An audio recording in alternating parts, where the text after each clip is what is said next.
কাদা। ছোটবেলায় কাদা খেলতে ভালোবাসতাম। তখন সবাই খুব বকাবকি করতো আমাকে, যখন ছেলেপুলের দল খেলতে যেত। সবার থেকে দূরে রাখতো করে আমায়। একটু বড় হতে শুধু ভাবতাম আমাকে, কেন সবাই এরকম বলে রাগ হতো ভীষণ। বোঝার বয়স হতে বুঝতে পারলাম কারণটা। কিন্তু আমার দোষ কোথায়?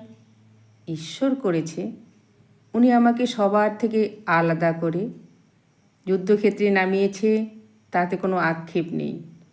সামাজিক পটভূমি থেকে নিজের পরিবার বারবার মনে করায় আমার অবস্থার কথা। নিচু মানসিকতার কাদা মাখানো কথাবার্তা গায়ে না মেখে লড়ে যাব সারা জীবন। সারাদিন কোনো কিছু তোয়াক্কা না করে দিনের শেষ কাদা পরিষ্কার করে ভালো আছি। কলমে তনুশ্রী ঘোষ।